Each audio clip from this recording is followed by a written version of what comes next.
Hello everyone, welcome back to my YouTube channel. This is Kashish मेंदेरता।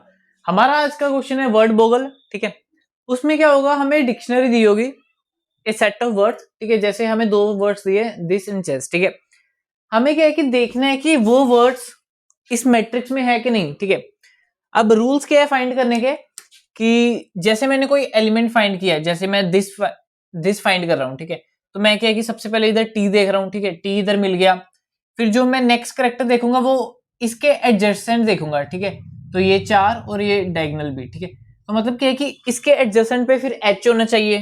ठीक है, जैसे ये एच आ गया तो मैं क्या है कि इस पोजीशन पे गया टी एच। फिर इसके बाद मेरे को इसकी 8 एडजेसेंट पोजीशन पे मेरे को आई ढूंढना है, कि जैसे मतलब मान लो इधर आई आ जाता, इधर ऐसा आ जाता, तो ये मेरा दिस फाइंड हो जाता। ठीक है, बट क्या है कि इसमें एच के बाद मैं किसी भी पोजीशन पे देख लूं इसके सराउंडिंग में आई नहीं है। ठीक है, तो मतलब क्या है कि ये वाले टी से तो मेरा दिस नहीं फाइंड हो रहा, और कोई टी है नहीं। ठीक है, तो इसका मतलब क्या है कि दिस मेरा इसमें नहीं है। ठीक है, अब क्या है कि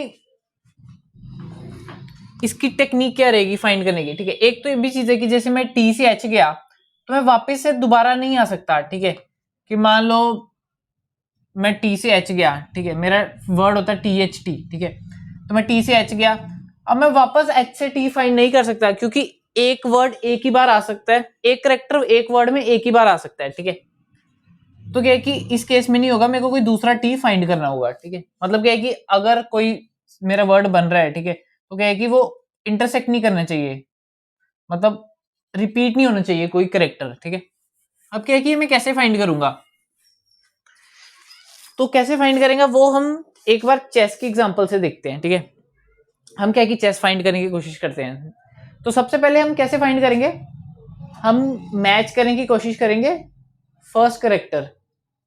ठीक है, तो जैसे मैं अब इसमें जा रहा हूँ, ट्रेवर्स कर रहा हूँ, तो मैंने देखा सी आ गया, तो मैं क्या है कि जहां पे मेरा मैच किया फर्स्ट करेक्टर, वहां से मेरे पास पॉसिबिलिटी है कि मेरा वर्ड मिल जाए। ठीक है, तो अब क्या है कि पॉसिबिलिटी है कि इस पॉइंट से शुरू होकर मेरा कोई वर्ड मिल सकता है। ठीक है, तो जहां मेरा फर्स्ट करेक्टर मैच कर गया, वहां मैं चेक करूंगा कि वेदर वी फाइंड और नॉट। मैं एक अलग फंक्शन बना दूंगा जिसमें मैं देखूंगा कि वहां उस पॉइंट से क्या मेरा जो अभी वर्ड है वो बन रहा है कि नहीं।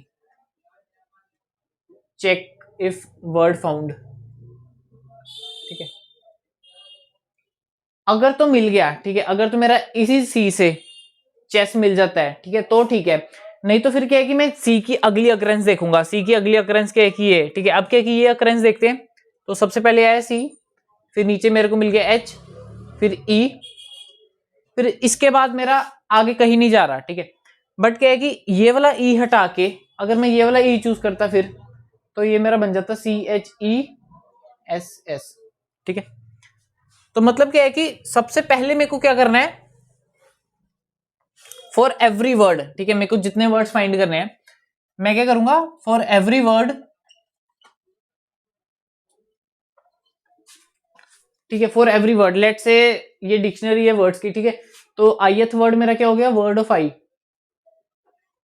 सो फॉर एवरी वर्ड पहली चीज क्या है कि अब क्या है कि जैसे मैंने वर्ड सिलेक्ट कर लिया चेस। ठीक है, तो मैं आइट्रेट करूंगा इस दिस मैट्रिक्स में to find the first character.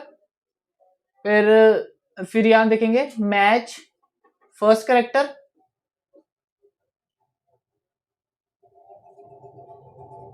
First character of word of I with within matrix. ठीक है, अब क्या है कि जैसे ही मेरे को मैच मिल जाता है, ठीक है, वहां से मैं चेक करूंगा find word from that position.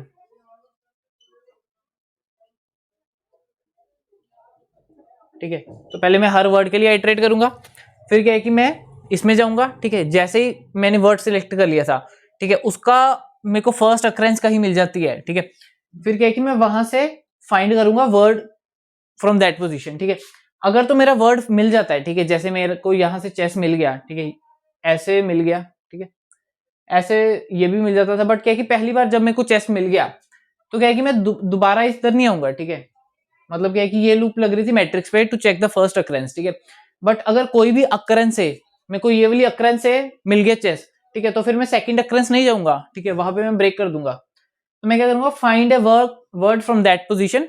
ठीक है, ये मेरा बैक ट्रैकिंग से होगा पार्ट, ठीक है। और क्या है कि जो जो वर्ड मिलता जाएगा वो मैं ऐड करता जाऊंगा अपने सॉल्यूशन में। अब क्या है कि ये मेरे को कैसे करना है, find a word from that position. अब देखते हो, जैसे मैंने क्या किया, मेरे पास वर्ड था चेस,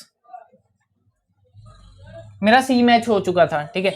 तो सी मेरा कहाँ मैच हुआ था, पोजीशन उसकी मेरे को चाहिए होगी 0th रो में फर्स्ट कॉलम, ठीक है। मतलब क्या है कि that means row and column, ठीक है। ये थी मेरी 0 रो और फर्स्ट कॉलम, ठीक है, इस पोजीशन पे मिला था। अब क्या है कि ये किस इंडेक्स से मैच हुआ था, साथ में बाकी करेक्टर्स भी होंगे, जैसे मेरा बोर्ड होगा, विजिटेड होगा, ठीक है, वो मैं सब नहीं लिख रहा क्योंकि मेनली यही दो चेंज होंगे। तीसरा इंडेक्स, इंडेक्स बताता है कि कौन से इंडेक्स से मैच हुआ, ठीक है। तो मेरा क्या है कि अभी 0th रो पे फर्स्ट कॉलम जो बोर्ड का था, ठीक है, उससे मेरा मैच हुआ था इंडेक्स 0, ठीक है। तो मेरा ये फंक्शन जाएगा बैक ट्रैकिंग में। अब क्या है कि इस पॉइंट से मैं क्या करूंगा, नेक्स्ट करेक्टर फाइंड करना है। तो क्या है कि इस पॉइंट से मेरी 8 कॉल्स जाएंगी, ठीक है।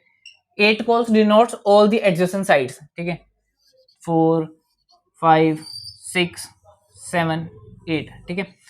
अब क्या है कि ये 8 पोजीशंस बताती है adjacent position to this single position row and column, ठीक है। रो एंड कॉलम ये एक सिंगल पोजीशन बताती है, board of row and column, उससे 8 उसके एडजेसेंट पोजीशन पे जाऊंगा, ठीक है। अब क्या है कि जैसे मैंने देखा कि सी मैच हो गया, ठीक है, तो फिर मेरा नेक्स्ट मैचिंग पोजीशन क्या है, एच, ठीक है। अब इस पॉइंट पे मेरा सी मैच हो चुका था, फिर मेरे को नेक्स्ट मैच करना है एच का। नेक्स्ट मैच करने में क्या है कि जो मेरी रिकर्शन कॉल जाएगी, जैसे मान लो कि मेरा ये वाला एडजेसेंट है, ठीक है, तो उसमें क्या है कि रो और कॉलम में थोड़ा बहुत चेंज आएगा, ठीक है। तो row plus del row, column plus del column, ठीक है। एंड जो मेरा इंडेक्स बन जाएगा वो मेरा बन जाएगा इंडेक्स +1, ठीक है, क्योंकि मैं अब सेकंड इंडेक्स देख रहा हूं क्योंकि मेरा पहला फाइंड हो गया था। तो ये सारी चीजें करनी। अब क्या है कि मैं ये कैसे फाइंड करूंगा, ठीक है, इसके भी दो मेथड्स हैं, मतलब काफी हो सकते हैं। मतलब बच्चे मोस्टली क्या करते हैं कि जैसे कुछ डिफाइन कर दिया, ठीक है, ऐसे, तो इंट x ले लिया, इंट y ले लिया, तो इसमें क्या है कि हर एक कोऑर्डिनेट की पोजीशन देख लेते हैं कि अगर यहाँ पे है तो इसकी जो 8 पोजीशन है 1 2 3 4 5 6 7 एंड 8, इन सभी के कोऑर्डिनेट लिख लेते हैं कि मतलब मान लो कि अगर ये पोजीशन है तो इसमें रो का कितना चेंज आ रहा है, एक कम हो रही है, कॉलम कितना है, एक कम हो रहा है, ऐसे ही फिर नेक्स्ट का -1 है, और क्या है कि ये 0 है, ठीक है। मतलब ऐसे 8 बना लेते हैं, ठीक है। फिर क्या है कि इसे आइटरेट करेंगे तो मेरा ये मिल जाएगा। तो this denotes a change in row and this denotes change in column. But इससे अच्छा है कि आप एक लूप लगा लो, ठीक है। मेरे को क्या है कि जैसे ये मेरा मैट्रिक्स बन रहा है, ठीक है, तो मेरे को क्या है कि इसके 8 पार्ट्स वाली 8 पोजीशंस लेनी थी, ठीक है। बट अगर मैं ऐसे लूप लगाता for i equals to -1, i less than equals to 1, i plus plus, फिर इसके अंदर लूप लगाता for j equals to -1, j less than equals to 1, j plus plus, तो इसके अंदर जो मेरी i एंड j की वैल्यू होती वो सारी मेरी जो पिछली वैल्यूज है वही डिनोट करती, ठीक है। अब क्या है कि अगर ये लूप चलेगी तो i की वैल्यू क्या है कि पहले -1 एंड j की वैल्यू जाएगी -1 से 0 एंड 1, ठीक है। तो मतलब i की वैल्यू सेम रह रही है, तो ये डिनोट करता है कि मेरा एक कॉलम कम हुआ और एक रो मेरी कम होगी, और क्या है कि कॉलम में क्या चेंज आएगा, कॉलम से एक कम, सिंपल सेम एंड अगेन। तो क्या है कि ये मेरे ऊपरले 3 कवर कर रही है। फिर क्या है कि अगर मेरा नेक्स्ट जाता, फिर नेक्स्ट की आइटरेशन में क्या था, मेरा आई की वैल्यू हो जाती 0, ठीक है। तो उसके अंदर ये 3 बार आती, तो क्या था, इधर भी आता मेरा -1 0 एंड 1, तो वो नेक्स्ट ये 3 कवर करती, फिर सिमिलरली वो नेक्स्ट 3 करती। तो क्या है कि मेरे 9 इससे कवर हो गए, बट क्या है कि मेरे को 8 चाहिए थे, तो मैं क्या है कि इसके अंदर लगा दूंगा एक कंडीशन कि अगर मेरा आई एंड जे सेम है, i equals to 0 and j equals to 0, तो वो डिनोट करते हैं सेम पोजीशन। उसको छोड़ के मैं आसपास वाले सारे जो 8 है उनको कवर करना चाहता हूँ, तो मैं इधर कंडीशन लगा दूंगा if i equals to 0 and j equals to 0, तो कंटिन्यू। बट क्या है कि बाकी क्या है कि इसके अंदर मेरे सारे एडजेसेंट्स आ जाएंगे, ठीक है। तो ये मैं फाइंड करूंगा इससे एडजेसेंट्स। तो अब क्या कि एडजेसेंट जो है उसकी रो क्या आ जाएगी इधर, रो प्लस आई, और कॉलम क्या बन जाएगा, कॉलम प्लस जे, ठीक है।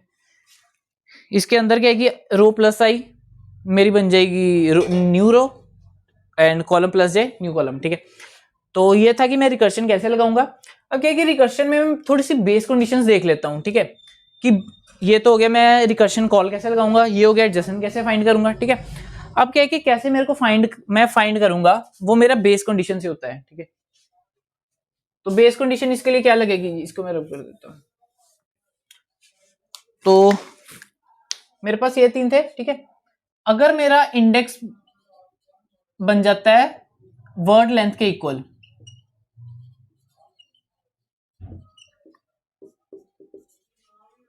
एज्यूम करो कि जैसे मैं चेस फाइंड कर रहा था, तो इस पॉइंट पे मैं क्या देख रहा था कि सी मेरा मैच होता है कि नहीं, ठीक है। इस पॉइंट पे फिर मैं नेक्स्ट में क्या देखता था, एच मेरा मैच होगा कि नहीं, फिर उसका जो नेक्स्ट चाइल्ड है उसमें मैं देखूंगा ई मेरा मैच हो रहा है कि नहीं, ठीक है। अगर मेरे सारे मैच हो गए तो मैं क्या करता, अगर मेरा सी मैच हो गया तो मैं एक आगे बढ़ाता था, एच मैच हो गया तो फिर मैं इसका इंडेक्स आगे बढ़ा रहा था। ऐसे ही करते करते अगर लास्ट में पहुंच गया, इसका मतलब क्या है कि मेरे ये सारे मैच हो गए हैं, मतलब मेरे को वर्ड मिल चुका है। तो क्या है कि मैं ऐड कर दूंगा। तो इफ इंडेक्स वर्ड लेंथ के इक्वल पहुंच गया, ठीक है, तो ये जो वर्ड था, मैं साथ में वर्ड भी पास किया था, ठीक है, विजिटेड भी था, काफी कुछ था, ठीक है। बट क्या है कि यही 3 में चेंज हो रहा है, तो यही 3 में डिनोट कर रहा हूं। अगर मेरा इंडेक्स वर्ड लेंथ के इक्वल हो गया तो मैं क्या है कि रिटर्न ट्रू कर दूंगा कि हाँ मेरे को वर्ड मिल गया है, ठीक है। तो क्या है कि फिर मैं इस पॉइंट पे, ये मेन फंक्शन से मैंने कॉल किया था ना, तो अगर इधर ट्रू आया तो मैं ऐड कर दूंगा फंक्शन, ऐड कर दूंगा वर्ड। तो पहली बेस कंडीशन तो ये होगी कि अगर इंडेक्स मेरा वर्ड लेंथ के इक्वल है तो मेरे को रिटर्न कर देना है ट्रू, ठीक है। दूसरी मेरी कंडीशन क्या हो जाएगी,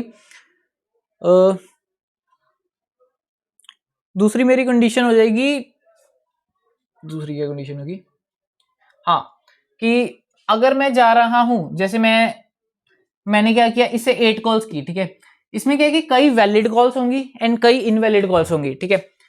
तो जैसे मेरा ये होता, सी होता, एच होता, ई था, बाकी चीजें भी थी, ठीक है, ऐसे मैट्रिक्स होता, तो मैं इस सी से अगर एडजेसेंट कॉल्स करता तो मेरी वैलिड सिर्फ, अगर ये मेरा कॉर्नर है, फर्स्ट पॉइंट है, तो इसके लिए वैलिड कौन सी है, एक दिस 3 पोजीशंस, ऊपर लिए 5 इनवैलिड है, ठीक है, ये वाली इनवैलिड है, ये वाली वैलिड है, ठीक है। तो क्या कि अगर इनवैलिड पे जा रहा है तो मैं क्या है कि सीधा रिटर्न फॉल्स कर दूंगा, ठीक है, क्योंकि मेरे को तो इस पोजीशंस पे जाना ही नहीं है। तो मैं क्या है कि जो जो इनवैलिड है, अगर मैं इधर से ये वाली इनवैलिड पे कॉल किया तो वो डायरेक्टली रिटर्न कर देगा फॉल्स, तो उसके लिए मेरे को आगे जाने की जरूरत नहीं है। तो मेरी बेस कंडीशन पहली थी ये बेस कंडीशन पहली। दूसरी बेस कंडीशन है कि बाहर ना चल जाए मैट्रिक्स से, तो उसके लिए क्या है कि ये जो रो है बाहर कब जाएगी, अगर रो लेस देन 0 हो जाए, row greater than equal to M हो जाए, ठीक है, let M be the total rows, या कॉलम मेरा लेस देन 0 हो जाए या कॉलम मेरा greater than equal to N हो जाए, ठीक है। तो इस केस में क्या है कि रिटर्न फॉल्स कर दूंगा, ठीक है। ऐसा भी तो हो सकता है कि जैसे मैं इंडेक्स था, इधर इंडेक्स मैच कर गया, बट क्या है कि जब मैं नेक्स्ट पॉइंट पे गया इसके एडजेसेंट पे, वहां पे इंडेक्स मैच ना करे, या वो ऑलरेडी विजिटेड हो, ठीक है। जैसे मैंने कहा था कि ये टी था, फिर टी थे मैं एच गया था, तो मैं क्या था, इसको विजिटेड कर दूंगा, ठीक है। तो क्या है कि दोबारा जब ये इसके नेबर को कॉल करेगा, जब एच टी को कॉल करेगा, तो ये विजिटेड है, तो ये दोबारा काउंट नहीं होगा, तो मैं सीधा इधर से रिटर्न फॉल्स कर दूंगा, ताकि ये किसी नेक्स्ट एडजेसेंट को अब ट्रेवर्स करे, कि इससे आंसर नहीं आ रहा, अब इसके एडजेसेंट को ट्रेवर्स करो। या हो सकता था कि टी एच से मैं दिस फाइंड कर रहा हूं, ठीक है, तो जब मैं नया करेक्टर पे गया वो ओ था, ठीक है, तो इस केस में भी आगे नहीं फाइंड होगा, ठीक है, क्योंकि मेरा मैच नहीं हुआ। तो बेस कंडीशन ये सेकंड थी। तीसरी बेस कंडीशन थी कि अगर मेरा विजिटेड हुआ, visited of row and column, अगर मेरा विजिटेड हुआ मतलब क्या है कि जो मैं अभी वर्ड चूज कर रहा हूं उसी में पहले वो काउंट हो चुका है, तो मैं दोबारा नहीं करूंगा। और अगर मेरा विजिटेड हुआ या मेरा वर्ड मैच ना हुआ, ठीक है, या मेरा करेक्टर मैच ना हुआ, करेक्टर मैच कैसे नहीं होगा, if word of I index if word of index it is not equals to board, जो मेरा बोर्ड था या मैट्रिक्स था उसका रो एंड कॉलम, अगर इन दोनों में से कोई भी कंडीशन ट्रू होगी तो मैं ये कि रिटर्न फॉल्स करना है। तो ये मेरी थर्ड बेस कंडीशन होगी। अब क्या है कि तीनों बेस कंडीशन के बाद अगर मेरी किसी केस में तीनों बेस कंडीशंस कोई भी सेटिस्फाई नहीं हो रही, इसका मतलब क्या है कि मैंने नेक्स्ट करेक्टर भी फाइंड कर लिया है, ठीक है। तो जैसे मेरा था सी था फिर एच था, ठीक है। तो क्या है कि सी एच बाद था, तो सी मेरा था विजिटेड, ठीक है। अब क्या है कि एच के बाद मैंने सी को कॉल किया, तो ये मेरा इस बेस कंडीशन के बाद मतलब फॉल्स आ जाएगा, फिर मेरे को आगे चेक करना पड़ेगा, ठीक है। अब क्या है कि इसके राइट पे अगर कोई करेक्टर ना होता तो वो इस बेस कंडीशन से रिटर्न हो जाता, ठीक है। अब ऊपर वाला था उस पर भी कोई करेक्टर नहीं था, वो इससे रिटर्न हो जाता है, ठीक है। अब क्या है कि मेरे को नेक्स्ट फाइंड मिल जाएगा, अगर नहीं मिला तो वो एंड में मैं फिर रिटर्न फॉल्स कर दूंगा, ठीक है। अगर मैंने इसके सारे एडजेसेंट फाइंड कर लिए, ठीक है, एच के सारे एडजेसेंट देख लिए, बट क्या है कि मेरे को नेक्स्ट करेक्टर नहीं मिला तो भी मैं रिटर्न फॉल्स कर दूंगा, ठीक है। तो ये तीन बेस कंडीशन है। उसके बाद अगर बेस कंडीशन नहीं सेटिस्फाई हो रही तो मैं क्या है कि उसके नेक्स्ट एडजेसेंट को कॉल करूंगा, मतलब क्या है कि मैं जो करंट फाइंड कर रहा था एलिमेंट वो मेरे को मिल गया है, अब क्या है कि मैं नेक्स्ट फाइंड करूंगा। दो ही चीजें हो सकती है, या तो मैं एक ही रिजेक्ट कर दूं, यहां पे मैं क्या कर रहा हूं बेस कंडीशंस में रिजेक्ट कर रहा हूं जो इनवैलिड केसेस हैं, ठीक है। दूसरी कंडीशन क्या हो सकती है कि मैं चेक करूं कि वैलिड केसेस क्या हैं, ठीक है। तो वैलिड कैसे चेक करूंगा कि उसमें क्या है कि एंड आ जाएगा कि रिस्ट्रिक्टेड बाउंड्री में है एंड वर्ड मैच कर रहा है, वो एक ही बेस कंडीशन में हो जाएगा, ठीक है। तो वो लगा लो चाहे ऐसे कर लो, ठीक है, दोनों ही सेम चीज है। तो ये था, बाकी कोड इसका खुद करना, ये मेन फंक्शन था, ये एडजेसेंट कैसे फाइंड करना है, ठीक है, ये मेरी बेस कंडीशंस थी, ये आपको रिकर्शन बता दिया कैसे फाइंड करना है, तो खुद करना। डिस्क्रिप्शन में अगर नहीं हुआ तो इसका सॉल्यूशन भी है, ठीक है। Okay, meet you in the next video.